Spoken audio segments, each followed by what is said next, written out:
Olá, hoje estamos aqui para falar com a professora doutora Adair de Aguiar Neitzel e Mariana de Aguiar Neitzel para falar do livro que elas fizeram em parceria com a professora Lindamir de Aguiar Barros, o livro Na Ponta dos Pés. Vamos lá!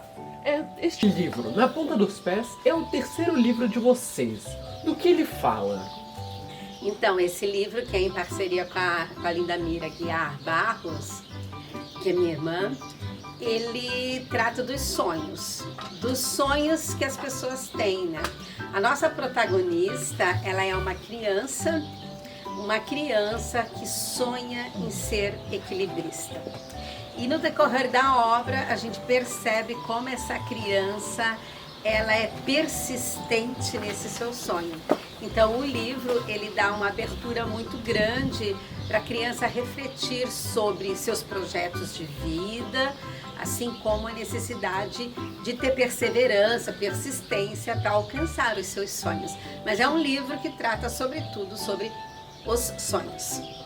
Agora vamos falar disso. O texto, que foi produzido por você e por Lindamir, se inicia com um conflito que pode ser vivido por qualquer criança. Você poderia falar um pouco mais sobre este conflito? Então, esse conflito que se anuncia no início do livro é um conflito familiar, é um conflito entre a mãe, que tem um desejo, que tem um sonho que é diferente daquele da sua filha, né? Então é um conflito que se instaura desde o começo, porque a menina quer ser equilibrista, mas a mãe tem outros planos para ela. E ao longo da história, né, a menina vai se mostrando, vai mostrando a sua perseverança, vai mostrando as suas habilidades. E aí a gente precisa ler a história para ver como é que esse conflito se desenrola, né? Agora uma pergunta para Mariana. Você é ilustradora deste livro. Como se deu o seu processo criativo? Como foi as escolhas que você fez para a ilustração?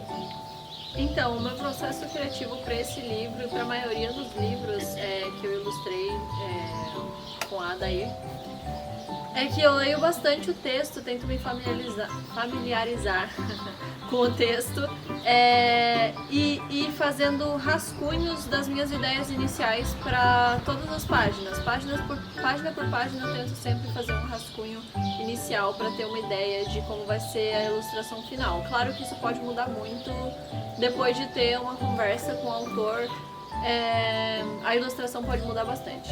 Mas nesse livro, basicamente, eu tive uma ideia de colocar essas personagens em um universo ficcional. A maioria das minhas ilustrações se passam em um universo ficcional. Eu não gosto normalmente de fazer ilustrações que se passam no nosso universo real.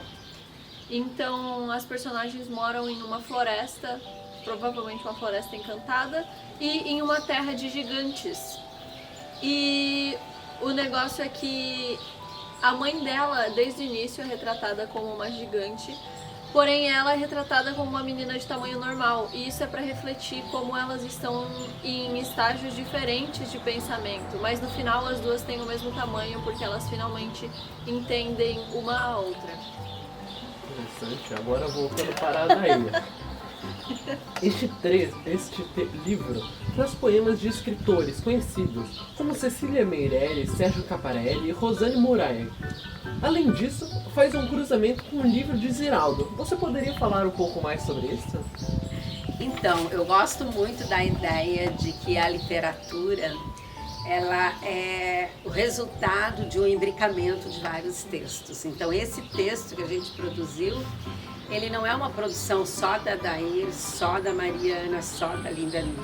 Ele é uma produção que tem por trás de nós muita gente. Que gente é essa? Gente que a gente já leu, né? E aí a gente traz poemas do Sérgio Caparelli, da Cecília Meirelles, da Rosiana Murray, porque eles são poetas, né, que escrevem para crianças, principalmente a Rosiana Murray e o Sérgio Caparelli. Eles são poetas que têm uma vasta literatura para criança.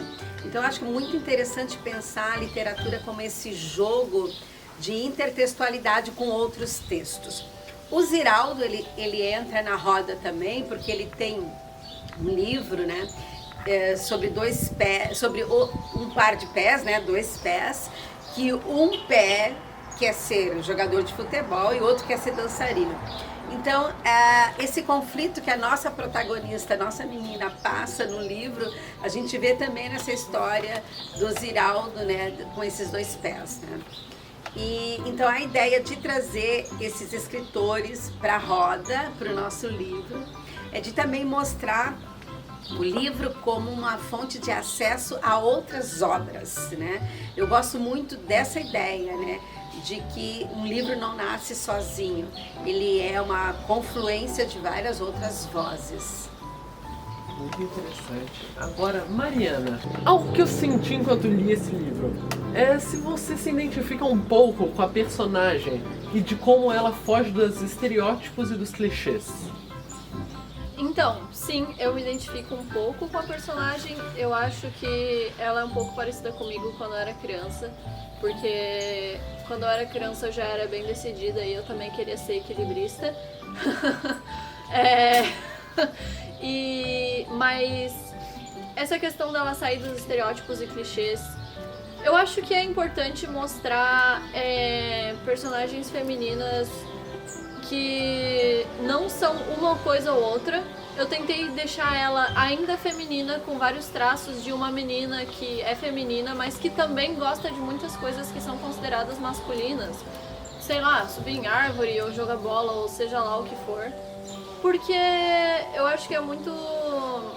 que danifica muito a criança ela acreditar que ela pode ser só uma coisa ou outra, que ela só pode ser ou a menina certinha e bonitinha, ou a menina levada e toda jogada e que, sei lá, não toma banho, que não existe uma coisa ou outra, que as crianças são crianças independente do gênero delas e elas podem ser as duas coisas ao mesmo tempo. Sim! Eu acho que a resposta é sim. Agora uma pergunta para vocês duas. Vocês esperam que este livro seja lido pelas crianças nas escolas? Como que ele pode entrar nas escolas e fazer parte das aulas? Bom, primeiro ponto contigo, eu acho. Primeiro ponto, a gente quer que o livro seja lido. Então, o livro, para ele entrar nas escolas, ele precisa ser lido. Não tem outro objetivo de se escrever que não seja a do leitor ler essa obra, né? E como que esse livro pode ser lido, né? Talvez seja essa a questão principal, né? Um livro que seja lido para ser apreciado pelas crianças. Não porque elas têm que fazer um resumo, não porque elas têm que responder perguntas do professor.